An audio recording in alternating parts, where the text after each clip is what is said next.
What's going on, Giants fans, and welcome. In my last video last night, I talked about Saquon Barkley reportedly rejecting a Giants contract extension that they held together during a meeting during the season's bye week not too long ago. The reports came out yesterday that contract extension offer was roughly around $12 million per season that Saquon reportedly rejected, thus making Saquon Barkley now a free agent. Throughout the entire offseason, I'm going to make videos pertaining to one certain player on the Giants that is no longer under team control and that he is a free agent. Last night, it was Saquon Barkley. Tomorrow will be Julian Love. Today, it's our beloved number 8, the quarterback, Daniel Jones. Now, coming into this year, Daniel Jones had a lot to prove. A lot of Giants fans wanted to run him out of town. Not myself. I'm a big Daniel Jones believer. I have a lot of faith in him. I think he's a very good quarterback. He just needs the right amount of coaching and the good amount of weapons around him to succeed. Just like any quarterback, you're only as good as your offensive line. This offensive line is still a work in progress, but it definitely has gotten better since the previous year. With that being said, the Giants did not pick up Daniel Jones' fifth-year option, which makes him now a free agent. Now, the big question is, the Giants do have $50-something million in cap space heading into the offseason. What do they do with that money? I just talked about last night. I do not think the Giants should overpay for Saquon Barkley because the running back position is a very, very replaceable position. As long as you got a good O-line, like I said last night, any running back with skill and talent can run behind that O-line. Quarterback position, very different. Not that many good quarterbacks out there. Not that many good free agent quarterbacks out there. The Giants right now currently hold the 25th overall pick in the first round of the 2023 NFL Draft this offseason. Do the Giants have a shot at making a quarterback change, getting one of the top prospects like a Will Levis, a Bryce Young, C.J. Stroud? I don't believe so. They picked too far back. It would take a lot of trades to move up that close to take one of those top prospects, which then leaves us with Daniel Jones. What do we do with Daniel Jones? A franchise tag for a quarterback this year is looking at roughly $32 million or so. Daniel Jones, a lot of people don't think Daniel Jones is worth that much money. I think that quarterback, what he did with this shit team around him, these shitty weapons, this fucking awful offensive line that he's been playing behind, an awful fucking center, and no weapons at all. All his best targets got hurt. You had your $72 million Kenny Golladay on the bench the entire season.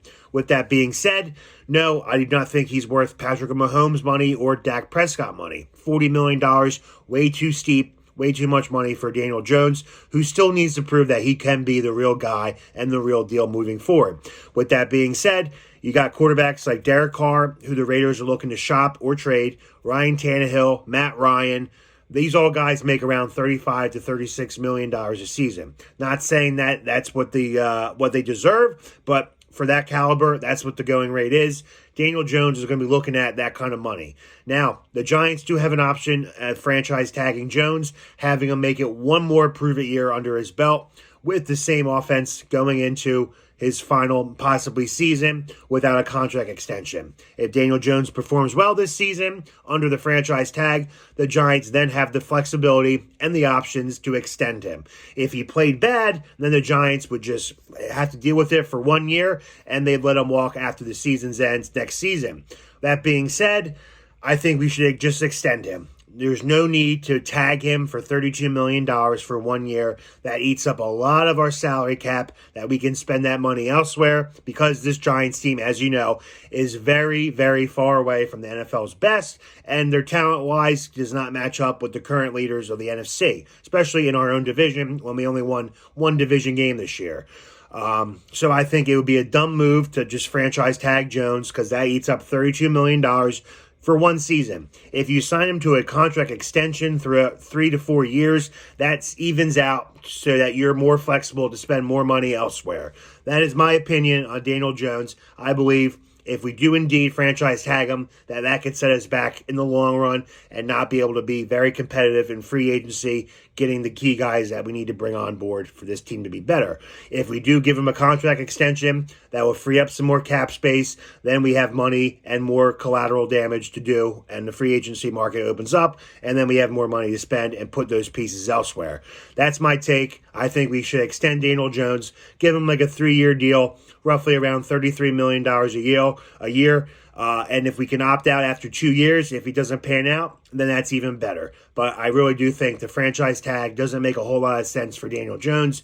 It does make a lot of sense, though, for Saquon Barkley. And if you missed my last night's video, go check that out. And I'll explain what I think the Giants should do moving forward with Saquon. But for this video, Daniel Jones, I believe, deserves the contract he got. He led this team to the playoffs and a playoff victory for the first time in over a decade with the worst fucking receiving core in the National Football League. That being said, he deserves the money. Pay the man. Give us the franchise quarterback that I think he can be and give him some fucking weapons. Let's go, G-Men.